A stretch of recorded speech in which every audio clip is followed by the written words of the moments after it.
अस्सलाम वालेकुम।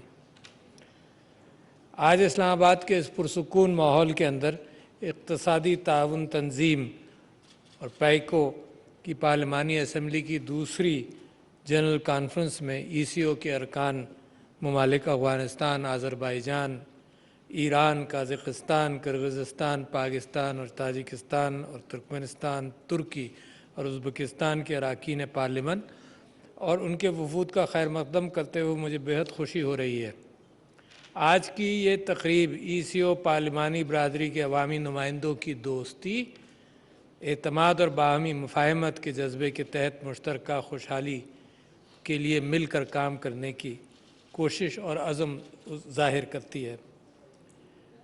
मुझे ECO से मेरा ताल्लुक़ बहुत पुराना है, ECO बनने से पहले का, और जब मैं आप सब मंदूबीन की और स्पीकर्स की बातें सुन रहा था तो मुझे अपने नौजवानी के वो वाक़यात याद आए जब मेरे एक चचा, बड़े पढ़े लिखे चचाज़ाद भाई, जहाँ मुझे माहौलियात के एतबार से हुज़ूर अकरम सल्लल्लाहु अलैहि वसल्लम की तरफ से उनकी अहादीस का ज़िक्र करते थे, उसके साथ साथ जिस आप शायद वाकिफ़ ना हो, कार्ल गुस्ताव युंग, जो माहौलियात के एतबार से बहुत बड़ी शख्सियत थी और आज अब उसको पढ़ें तो लगता है कि वो बहुत बड़ी शख्सियत थी। तो वो मुझे इतने अच्छे अल्फाज सुनाया करते थे जिनका उन ममालिक का जिनके नाम नक्शे पे मौजूद नहीं थे, और जब मैं वो सुनता था तो मुझे ये ख्याल होता था, और इम्कान नहीं था उनकी आज़ादी का, बहुत सारे ममालिक जो आज यहाँ मौजूद हैं, तो जब मैं उनके नाम सुनता था तो मुझे ये ख्याल होता था कि अगर ये आज़ाद हो जाएं तो दुनिया के अंदर इस्लामी मुसावात, इस्लामी बरादरी, इस्लामी अखुवत के हवाले से बहुत काम होगा। तो अल्लाह का एहसान है कि आज बैठे बैठे मुझे वो सब याद आ रहा था कि जो ख्वाब हम देखते हैं उसकी ताबीर अल्लाह सुब्हानहू तआला उसकी ताबीर का भी एहतमाम करता है, मगर बिला वजह नहीं होती वो ताबीर होती है मेहनत के साथ, वो ताबीर होती है पहले आप नियत करते हैं, पहले आप तकारीर करते हैं, पहले आप एक दूसरे को तैयार करते हैं और उसके बाद उस पर अमल करते हैं। अच्छा, और दुनिया के अंदर इस बात की बेइंतहा सख्त ज़रूरत है कि एक इश्तराक पैदा हो कौमों के दरमियान, ख़ास तौर पर मुस्लिम उम्मा के दरमियान। क्यों? क्योंकि मसाइल बहुत बड़े हैं। क्यों? क्योंकि मैं समझता हूँ कि पिछले 60-70 साल में अगर किसी कौम ने सफ़र किया है और मुश्किलात से गुज़री है, वो मुस्लिम उम्मा है, जिसने लाखों जानें जिसकी कुर्बान हुई हैं दुनिया की सुपर ताकतों की राइवलरीज़ के अंदर, और ख़ुद हम अपने आप को जब संभाला नहीं दे सके तो उसकी वजह से जो हमारा हशर हुआ। मगर ये मुस्लिम उम्मा के वसाइल के एतबार से और इल्म के एतबार से, और ख़ास तौर पर जब आप ECO को देखें तो मुश्तरका तारीख़, सकाफ़त, मज़हब और तिजारत के कदीम रस्तों और रास्तों के और बंधे हुए हैं हम इन सब चीज़ों के अंदर, तो यहाँ मुझे उम्मीद नज़र आती है। इस वक्त जब दुनिया के मामलात हम देखते हैं तो हमारी यहाँ की ताकत, रीजनल ताकत तो यहाँ मौजूद है, इसके ऊपर भरोसा करते हुए जहाँ पर ज़िक्र हुआ कि 8 मिलियन स्क्वायर किलोमीटर्स ECO में हैं, ज़िक्र हुआ कि 500 मिलियन अफराद इन कौमों में बसते हैं, ज़िक्र हुआ कि ये 5% का लैंड मास है दुनिया का और 6% आबादी का मास है, और ये तो बहुत बड़ी ताकत है। अभी इसमें और दूसरे ममालिक का जिक्र भी नहीं है, तो बहुत बड़ी ताकत है।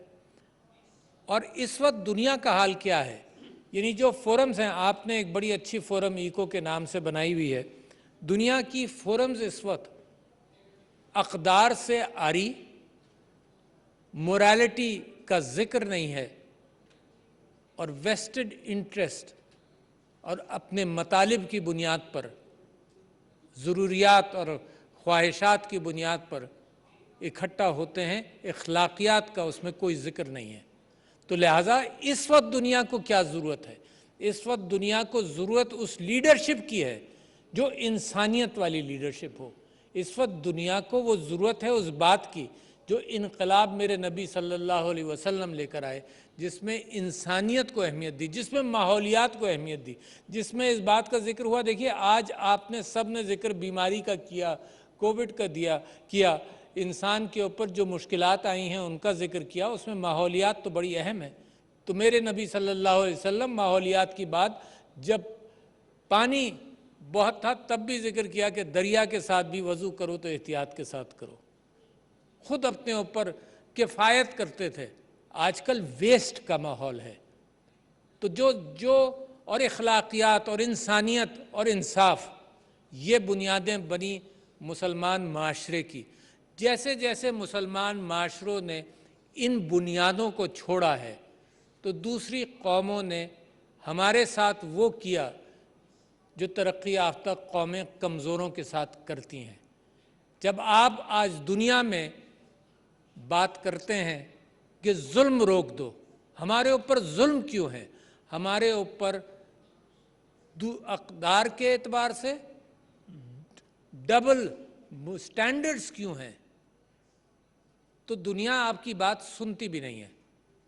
जब नामूस रिसालत के हवाले से, ब्लास्फेमी के हवाले से जब आप दुनिया को कहते हैं कि इजहार राय का मतलब ये नहीं है कि तुम हमें तकलीफ़ पहुंचाओ, तो दुनिया आपकी सुनती नहीं है, क्योंकि हम कमज़ोर हैं। मगर ये बता दूं, अगर कमज़ोर हैं तो ताकतवर भी होते जा रहे हैं।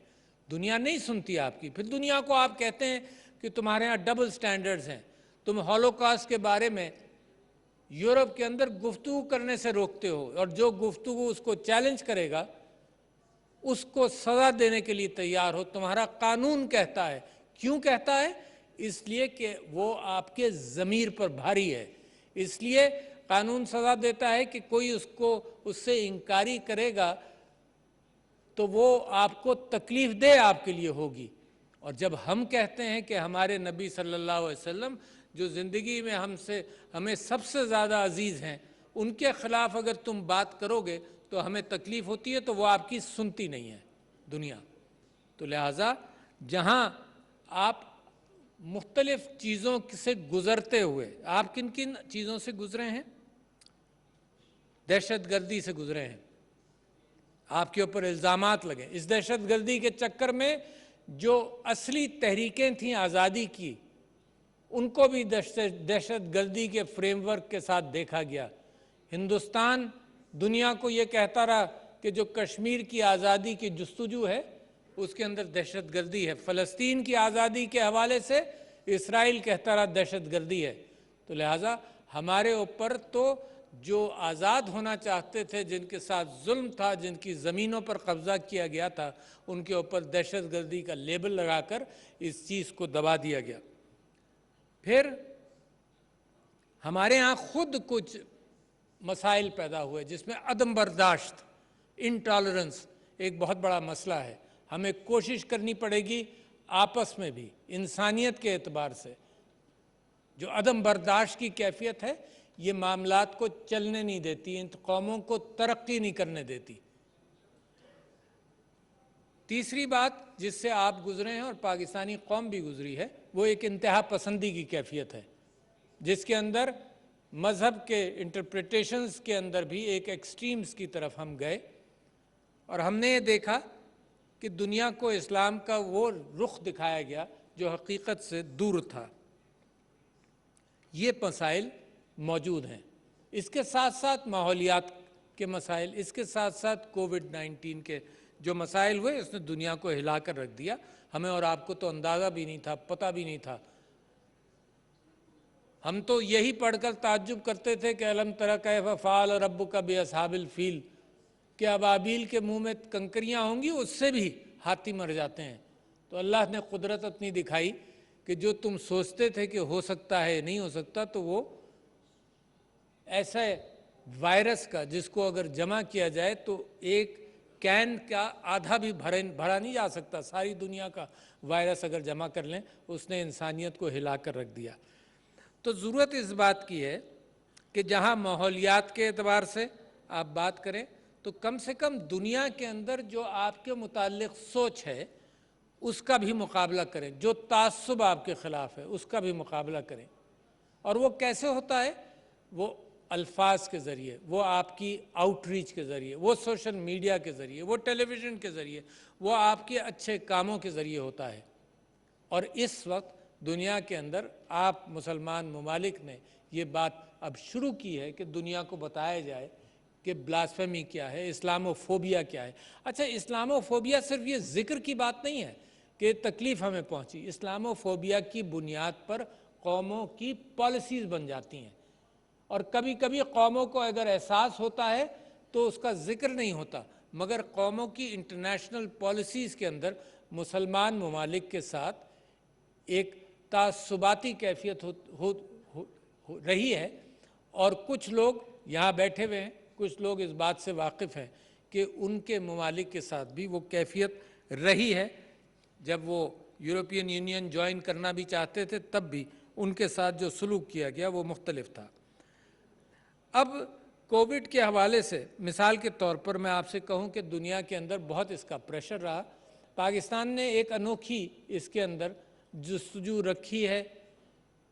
कामयाब अभी दुनिया के अंदर कोविड मौजूद है, पाकिस्तान में भी मौजूद है, मगर जिस नज़म के साथ पाकिस्तान ने मुकाबला किया, बड़ी अहमियत है इस बात के अंदर। और आपको मैं इस्लामी तारीख़ से उसकी मिसाल भी दूंगा।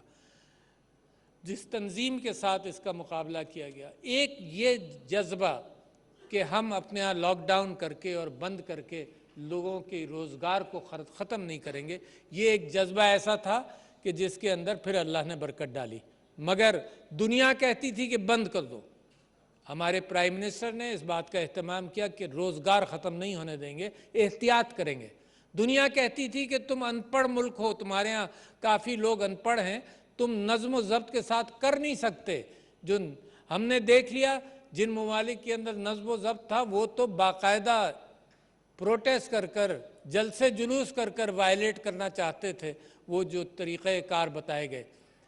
पाकिस्तान ने किसी हद तक 100% लोग तो कभी भी अमल नहीं करते, मगर एक नज़म का मुजाहरा किया, तंजीम का मुजाहरा किया।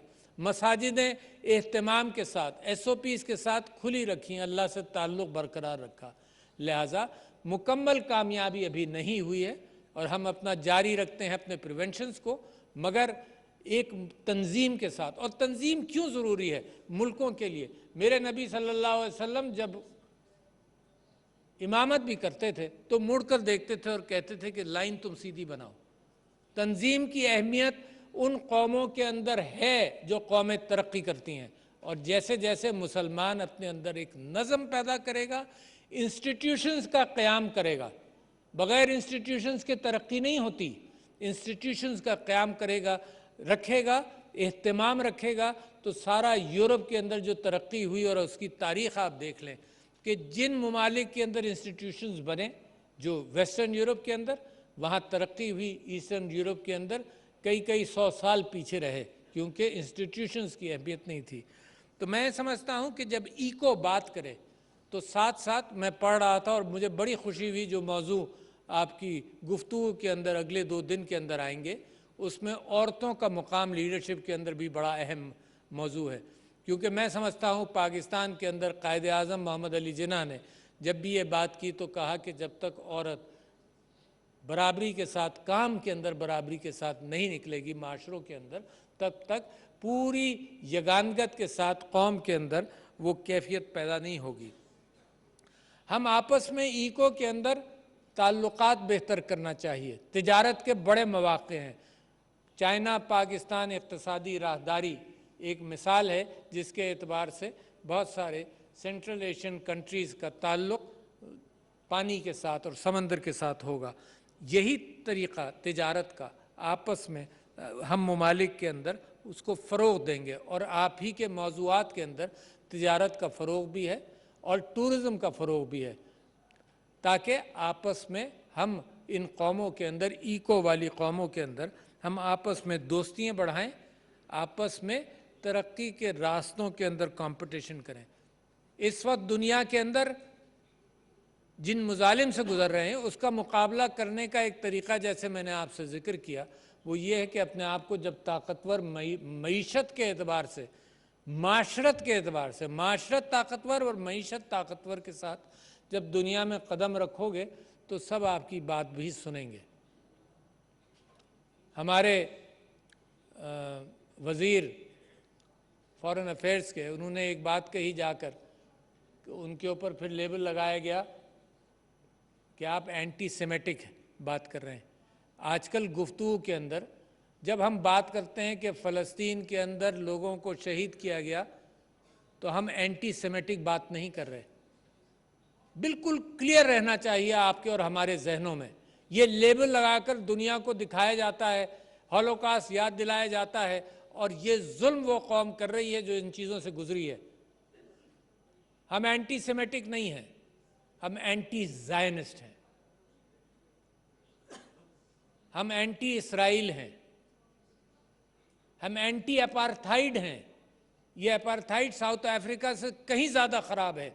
जो साउथ अफ्रीका वाला अपार्थाइड हमने देखा था, कहीं ज़्यादा ख़राब है। जो लोग वहाँ गए हैं वो देखकर बता सकते हैं। सिर्फ वहाँ नहीं, ये अपार्थाइड की कैफियत कश्मीर के अंदर भी अब अयां होती जा रही है। तो हम अपार्थाइड के ख़िलाफ़ हैं, हम जेनोसाइड के ख़िलाफ़ हैं। और हमारी गुफ्तगू को अगर इस तरह से कह दिया जाए कि तुम एंटीसेमिटिक हो, हमें यहूदियों से और यहूदियत के साथ कोई बात ही नहीं है हमारी। वो अब्राहमिक ट्रेडिशन के मज़ाहिब हैं, ये इनका कुरान में भी जिक्र है, मसीहियत का भी, क्रिश्चियनिटी का भी जिक्र है। हम एंटी ज़ायनिस्ट और एंटी क्रिश्चियन नहीं हैं। हम हर उस कौम के ख़िलाफ़ हैं जो जुल्म करे, जो इस्तेसाल करे, जो फ़लस्तीनियों पर जुल्म करे, जो कश्मीरियों पर जुल्म करे, जो कहीं भी किसी वजह से इंसानियत पर जुल्म करे।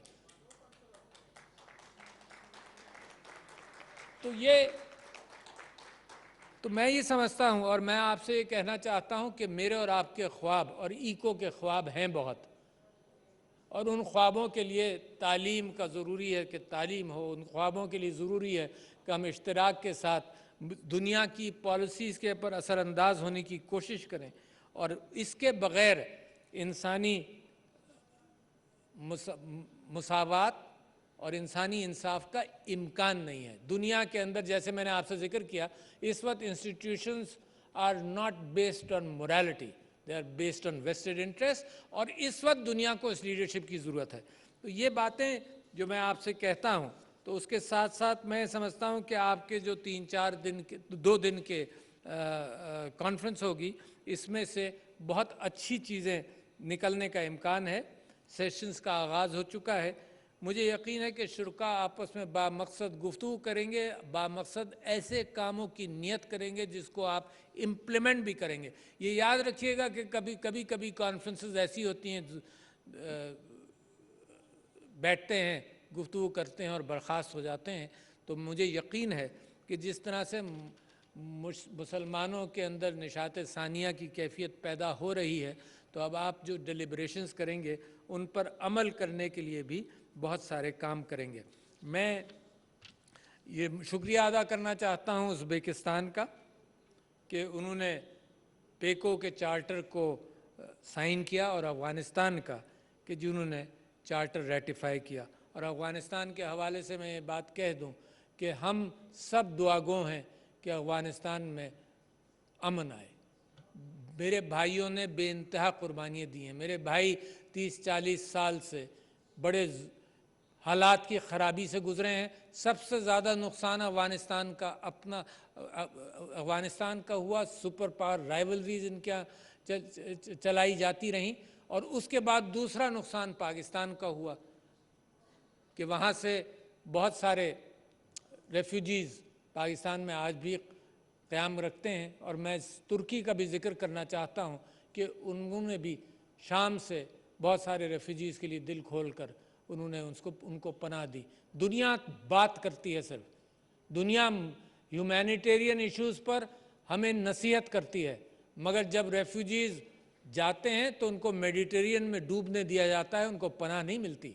ये मुसलमान है जिसने मिसाल कायम की है कि हम रेफ्यूजीज़ को ह्यूमैनिटेरियन ग्राउंड्स पर वेलकम करते हैं। तो आप याद रखिए, यही चीज़ें हैं जो कौमों को बड़ा करती हैं। इसके अंदर जो कीमत लोगों ने अदा की वो कोई कीमत नहीं है, वो जो इखलाकी ताकत आपको हासिल हुई है। मैं आपको बता रहा हूँ ना कि इस वक्त मैं कंपैरिजन करता हूँ, जब भी यूरोप और वेस्ट के लोग आते हैं मैं उनसे कहता हूँ कि तुम लोग इमिग्रेशन रेफ्यूजीज़ के हवाले से दीवारें खड़ी करते हो और हमने इंसानियत का सबूत दिया। तो हम उम्मीद करते हैं, इंशाअल्लाह दुआ करते हैं, कोशिश करेंगे कि अफ़गानिस्तान के अंदर अमन आए, उनके अपने ख्वाहिशात की बुनियाद पर, अपनी नेगोशिएशंस की बुनियाद पर वहाँ पर अमन आए, क्योंकि अफ़गानिस्तान को बहुत फ़ायदा होगा इस अमन का, ज़ाहिर है, वो भी जानते हैं, हम भी जानते हैं, दुनिया जानती है, और दूसरे नंबर पर पाकिस्तान को फ़ायदा होगा। तो मैं इसी के साथ साथ मेहमानान गिरामी, इन अल्फाज के साथ ही मैं ECO की पार्लिमानी असम्बली की दूसरी कॉन्फ्रेंस का आगाज़ भी करता हूँ। आप सब का बहुत शुक्रिया। पाकिस्तान जिंदाबाद।